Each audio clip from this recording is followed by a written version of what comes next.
ఒంటరిగా ఉన్నటువంటి కుష్ఠరోగి దేవుని పిల్లారా ఎక్కడికి రాగలిగాడు అంటే దేవుని దగ్గరికి రాగలిగాడు. ఈనాడు మనం ఒక ఆలోచన చేయాలి. ఏంట ఆలోచన అంటే, దేవుని పిల్లారా ఒకసారి మనం చూద్దాం.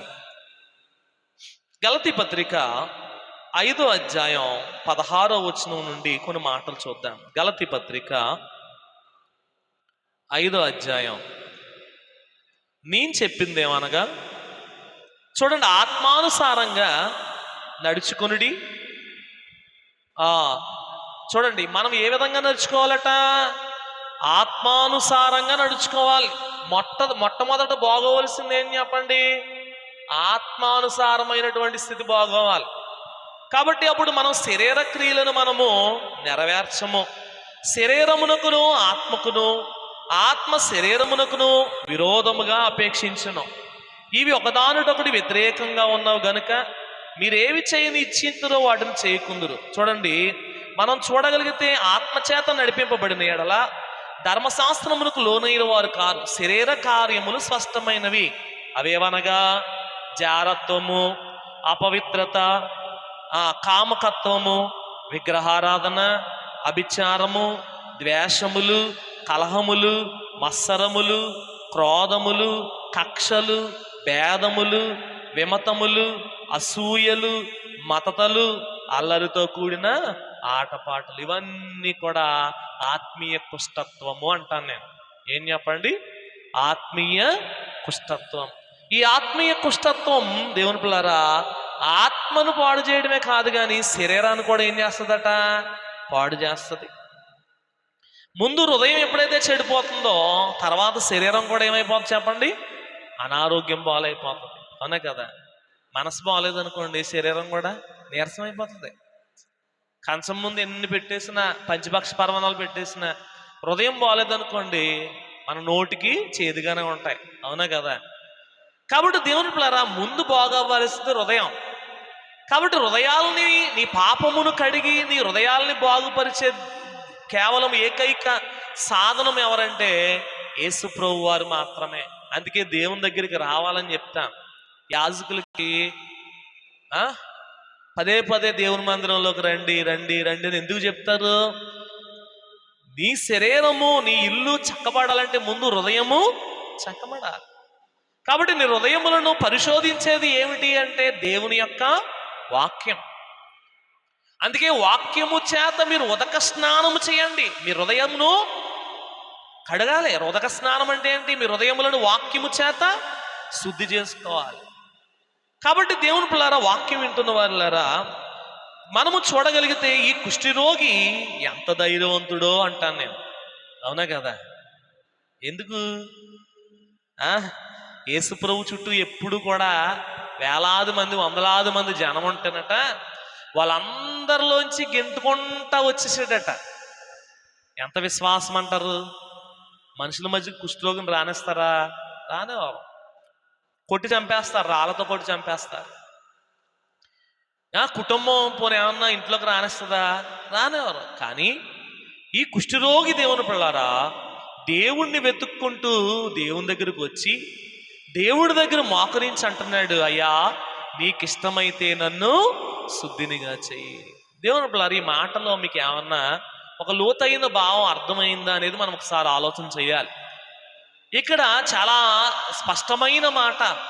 ఏ విధమైనటువంటి అవిశ్వాసం లేకుండా, ఏ విధమైనటువంటి భయము లేకుండా, బెరుకు లేకుండా, అవిశ్వాసం అనేది, అపనమ్మికం అనేది హృదయంలో లేకుండా చాలా స్పష్టంగా చెప్తున్నాడు, ప్రభువా నీ దగ్గరకు వచ్చాను, నీకు ఇష్టమైతే నన్ను శుద్ధినిగా చెయ్యి.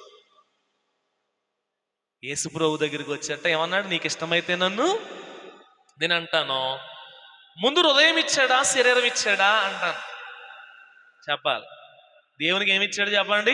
హృదయం ఇచ్చాడు కనుక సమాజాన్ని గెంటుకుని, తన పరిస్థితులను గెంటుకుని, తనకున్న చిక్కులను గెంటుకుని, తనకున్న సరిహద్దులను చెరుపుకుని, వాటన్నిటినీ దాటుకుని యేసు ప్రభు దగ్గరికి వచ్చాడు. అందుకే యేసు ప్రభు మారు మాట మాట్లాడలేదట. దేవునికి మహిమ కలుగును గాక. కానాను స్త్రీతో దేవుడు మాట్లాడాడు, అమ్మా నేనేమనో, నేను చెయ్యను, రొట్టె ముక్కలు పిల్లలకు పెట్టాలి కానీ మీకు పెట్టను అని మాట్లాడారు. ఆమె విశ్వాసాన్ని పరీక్షించారు. కానీ తన విశ్వాసాన్ని దేవుడు పరీక్షించలేదు. ఎందుకంటే ఎలాంటి పరిస్థితిలో వచ్చాడో, ఎలాగూ జయించుకొచ్చాడో, ఎలా హృదయం ఇచ్చాడో అండి. పాస్టర్ గారిలో మాకు తెలియకపోవచ్చు కానీ, మీ పక్కన ఉన్న వారికి తెలియకపోవచ్చు కానీ, హృదయంలో ఏముందో అంతా ఎవరికి తెలుసు? దేవునికి తెలుసు. ఆయనకు మరుగైంది ఏది లేదు. గనుకనే వెంటనే నాకు ఇష్టమే. దేవునికి మహిమ కలుగునుగా. ఎంత అదృష్టవంతుడో, ఎంత భాగ్యవంతుడో. కుటుంబానికి దూరం అయిపోయినాడు, బిడ్డలకు దూరం అయిపోయినాడు, సమాజానికి దూరం అయిపోయి కుష్ఠోడా పా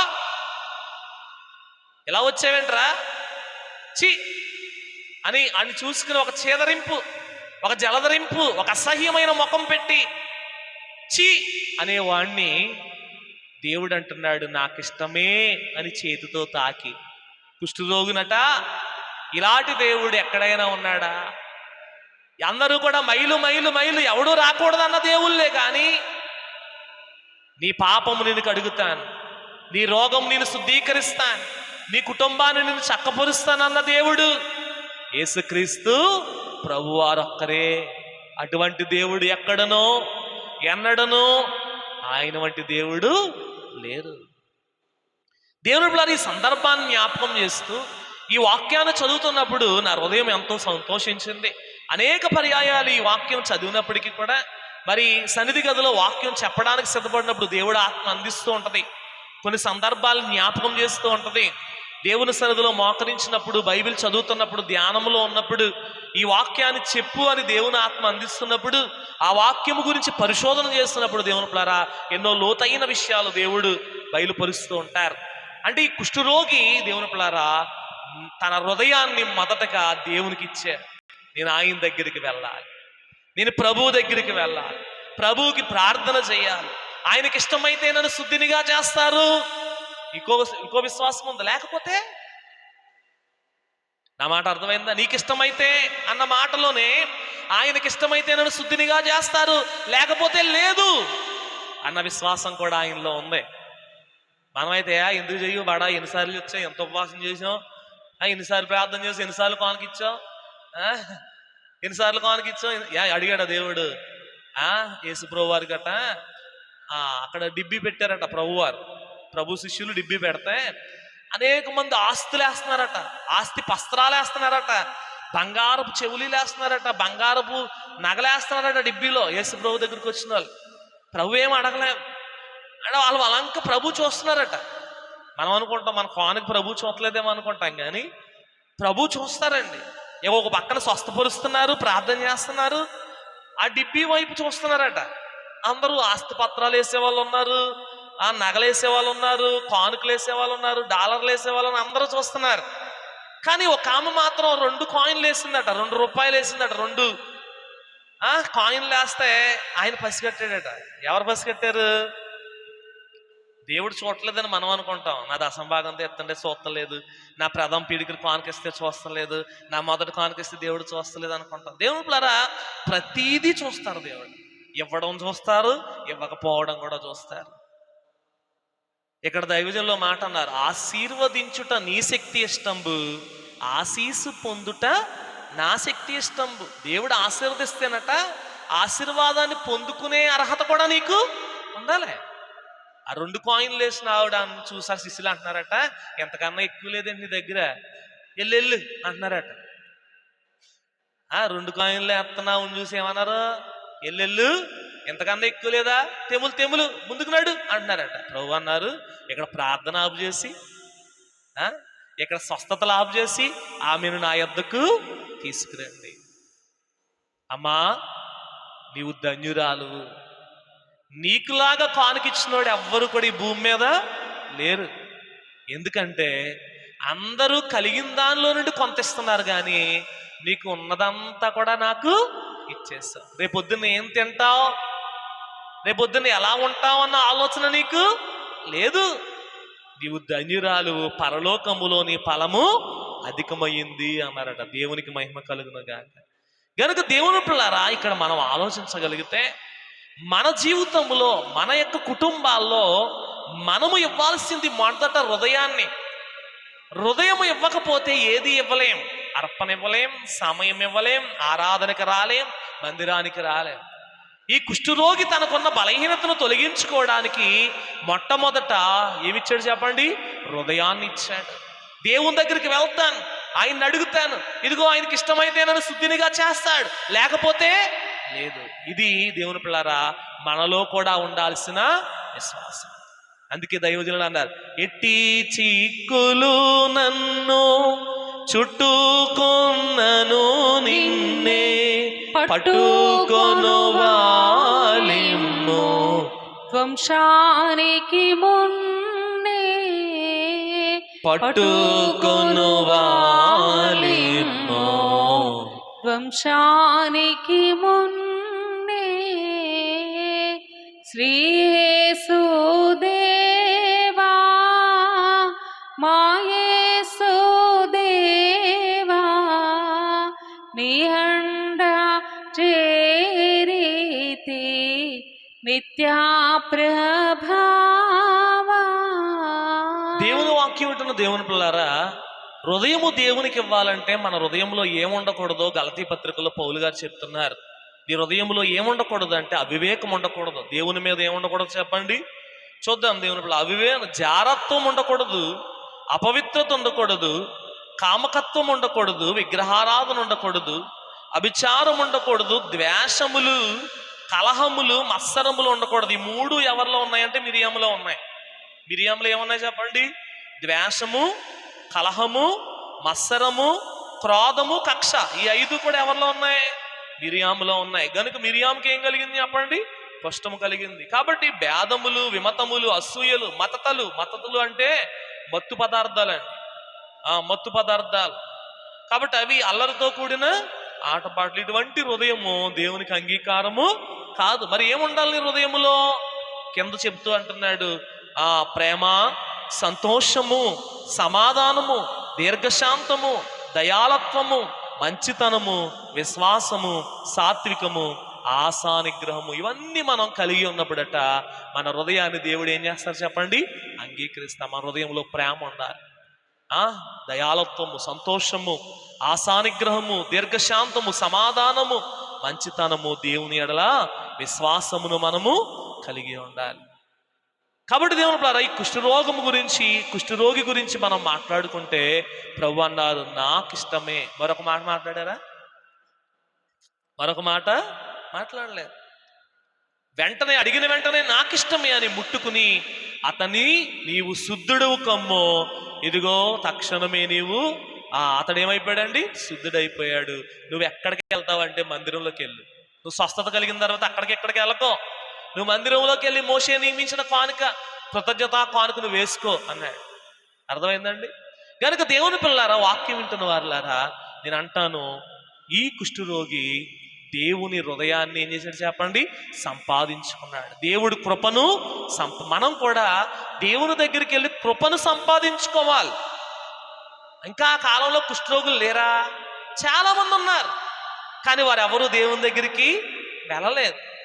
వారు దేవుని చూసిన దృక్కోణం, దేవుని చూసిన విధానం వేరు. వడ్లోని పిల్లోడు, దావీదు వంశంలో పుట్టినాడు, నజరేతులో జన్మించినాడు, మనలాంటోడే అనుకున్న వాళ్ళకి అలాగే కనపడ్డాడు దేవుడు. లేదు, ఈయన దేవదేవుడు, ఈయన మెస్సియా, ఈ సర్వోన్నతుడైన దేవుని కుమారుడు అని తలంచి ఆయన దగ్గరికి వెళ్ళి, ప్రభువా మమ్మల్ని స్వస్థపరిచి బాగు చేయి, మమ్మల్ని రక్షించంటే ఆయన రక్షించాడు. ఈనాడు మనం కూడా గృహాల్లో కూర్చుని బలహీనతలు ఉన్నాయి, ఇబ్బందులు ఉన్నాయి, చిక్కులున్నాయి అని మనం వేటితోనో పోరాడుతూ ఉంటే సరిపోదు, మనం జయించలేం. కానీ దేవుని దగ్గరికి వెళ్ళి, ప్రభువా నా హృదయం నీకు ఇష్టమా, నా కుటుంబం నీకు ఇష్టమా, నా బిడ్డలు నీకు ఇష్టమా, ప్రభు ఇష్టలుగా మార్చుకో, సహాయం చేయి నాయనా అని మనం ప్రార్థన చేయాల్సిన వారమై ఉన్నాం. ఇంకొక సందర్భాన్ని చెప్పి సమయం అవుతుంది కనుక ముగించేస్తాను. మీరు 2వ రాజుల గ్రంథం 5వ అధ్యాయంలో చూస్తే నయమాను అనేటటువంటి అక్కడ సిరియా దేశపు చెప్పండి సైన్యాధిపతి ఒకడు ఉన్నాడు. అతడు పైకి గొప్ప గంభీరముతో సైన్యాన్ని నడిపించే నాయకుడు, ఎన్నో విజయాలు సిరియా దేశానికి తెచ్చినోడు. లోపల బట్టలిప్పి చూస్తే కుష్ఠరోగం కలిగిన వాడు.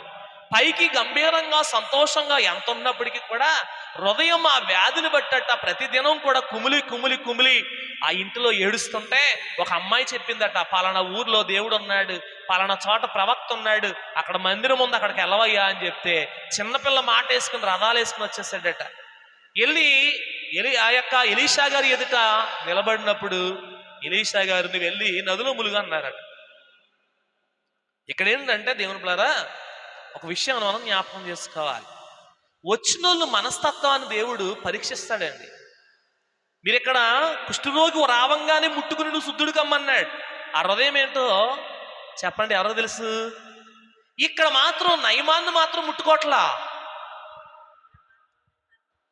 నయమాన్ని ముట్టుకోకుండా నువ్వు వెళ్ళి యార్దాన్ నదిలో 7 సార్లు ములుగు అన్నాడు. ఎందుకు అలా అన్నాడు, ఎందుచేత అలా అనాల్సి వచ్చింది అనేది మనం ఆలోచిస్తే బడాయిలు ఉన్నాయి నయమాన్లో. ఏమున్నాయి చెప్పండి? బడాయిలు ఉన్నాయి. అంటే ఏంటంటే గర్వాలు ఉన్నాయి. ఏంటా బడాయి అంటే, నేను గొప్పవాణ్ణి, నేను ఒక దేశానికి సైన్యాధ్యక్షుణ్ణి, నేను చాలా ఉన్నతమైన స్థితిలో ఉన్నవాడిని, ఏంటి నన్ను ముట్టుకోకుండా నదిలో మొలగమన్నాడని వెనక్కి తీసుకుని వెళ్ళిపోయాడట రథాలు. అర్థమైందంటే రథాలు మళ్ళీ వేసుకుని వెనక్కి వెళ్ళిపోతుంటే ఆ రథం నడిపేవాడు అన్నాడయ్యా, బంగారం ఇమ్మంటే ఇవ్వా, వెండి ఇమ్మంటే ఇవ్వా, ఎంతకన్నా గొప్ప పనులు చేయమంటే చేయవా? ఆయన ఏమన్నాడు, నిన్ను తగ్గించుకుని నదిలో ములగమన్నాడు, అంతే కదా అని ఒక సేవకుడు చెప్తే మరలా తిరిగి వచ్చి యార్దాన్ నదిలో 7 సార్లు ప్రార్థన చేసుకుని ములిగినప్పుడు ఆ దేహమంతా కూడా పాలలాగా, పసిపిల్ల దేహంలాగా దేవుడు స్వస్థపరిచారు. కాబట్టి ఇక్కడ దేవుని పిల్లరా, ఇక్కడ నేను అంటాను, నయమానికి కుష్ఠరోగం వచ్చిందే గర్వాన్ని బట్టి, దేవుడంటే లెక్క చేయలేని తత్వాన్ని బట్టి. కాబట్టి ముట్టుకోకుండా దేవుడు ఏమనిచ్చాడు చెప్పాలి, గర్వాన్ని అనిచ్చాడు. మనం దేవుడి దగ్గరికి వస్తే కూడా కొన్ని తీసేసుకోవాల్సినవి ఉంటాయి. మనలో కూడా ఏముంటాయి చెప్పండి, కొన్ని తీసేసుకోవాల్సినవి ఉంటాయి. అవి తీసుకునే దాకా కూడా, ఆ బడాయి తత్వాలు తీసుకునే దాకా కూడా మన పని ఎదరికి వెళ్దాం, మన కార్యం జరగదు. అందుకే మనం దేవుడి దగ్గర అడగాలి, ప్రభువా నాలో ఏదైతే ఉందో, అది నాలో ఉండకూడదు ఏదైతే ఉందో అది ఏం చేయాలి, నువ్వు తీసివేయి నాయన, నా కార్యం నువ్వు జరిగించిన ఆయన అని మనం ప్రార్థన చేయాల్సిన వారమై ఉన్నాం. గనుక దేవుని పిల్లారా, కీర్తన గ్రంథం 62:8 చూసుకుందాం. 62:8